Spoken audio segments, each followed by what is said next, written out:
Hello everyone, it's Lee the Appraiser from APR 57 Amazing Appraising, talking about Rolex watches, one of the most popular topics today.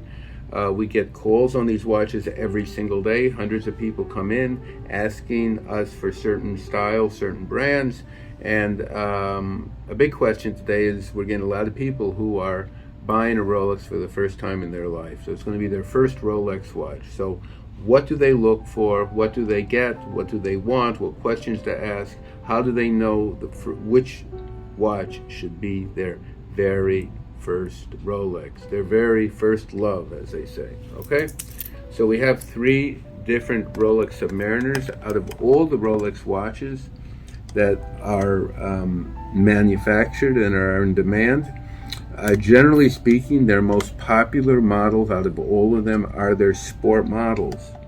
And out of all their sport models, the sport model generally refers to a watch that is larger, looks a little different, looks a little sportier. Maybe it has so it's a little larger than a regular watch, than the Datejust. It typically will have a color on it, maybe black bezel, black insert. They typically have bezels, which are the round function that in this case checks the time. One directional bezel that can't move without turning. Submariner is considered to be one of their very most popular sport models. So that's the watch that was made popular by James Bond, the character Sean Connery in his first James Bond movies, and Roger Moore wore it, and even I think Roger Moore wore it after that. The last number of years, Daniel Craig, who's a good client of ours, he sponsors Omega, so the James Bond franchise, I think I don't know what they charge Omega, whatever it is, $20 million a year for them to promote their watches. So here, let's go with this here. So again, you're looking for a Rolex watch, not sure, you like the Submariner, you heard about it, maybe interested in that. Okay, so one of the things you want to just also consider is your budget. Okay, there's certain watches, for various reasons, are well above what the standard watch goes for. So this is one of the very first Rolexes made. This is a gorgeous piece from probably the late 1960s. The dial was originally white like these, but after 60 years it turned like gold patina on it, which is very pretty. Black dial, black insert. If you see the glass on the side, it's called a beveled glass. It's made out of plastic, actually, not glass. It's pretty strong. If one scratches, it can be polished out. It has the rotating bezel to check time. It has the automatic oyster perpetual movement. And of course it has the thick bracelet. This is called the Submariner bracelet with the double clasp on it. And it has the extension for diving on it. I think pops out. So this goes over the wetsuit. Overall beautiful condition. Really a stunning example of this watch. This example retails about $20,000. Based on the beautiful original condition, original dial, original bezel. If it was in poor condition, it might sell between $5,000 and $8,000. All right.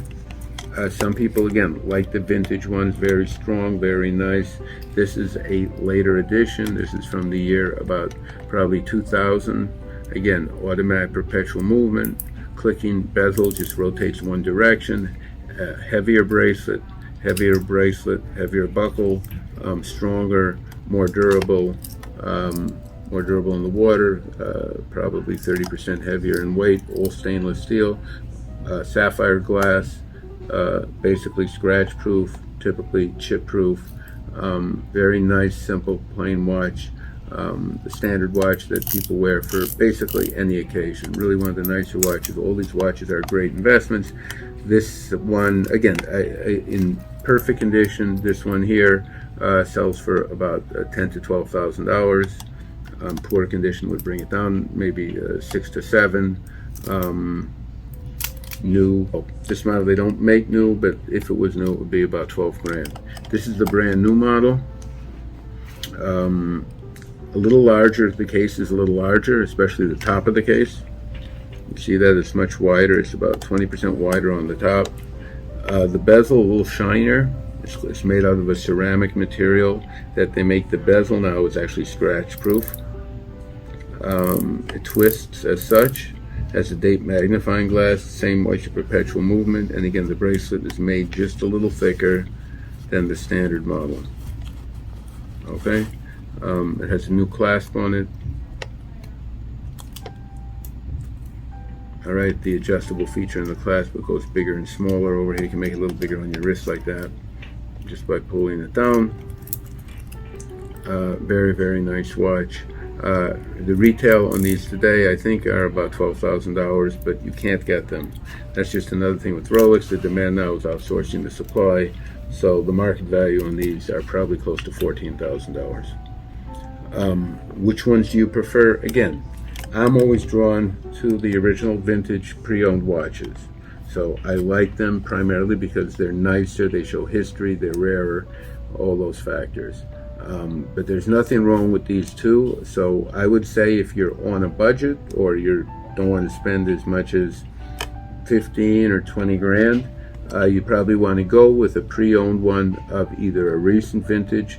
The Submariners are one of the few watches that actually, typically, the older they are, the more valuable they are. But we can give you one of these light new, you know, the modern style, a few years old, in the range of probably 10 grand today. That would be my recommendation. The old vintage collectible in mint condition is going to go significantly more than 10, and the new model ceramic, which they're not making anymore, is probably going to go also in the range of 12 to 14. So this would probably be the choice for somebody that wants a pre-owned one at a reasonable price. And again, they're all beautifully looking. You can't go wrong with any of them. And that would be our suggestion here.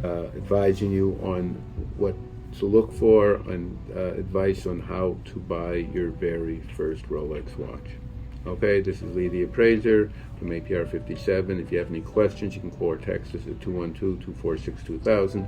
Email us at lee@apr57.com, or just find us on social media at APR57NYC. Till next time,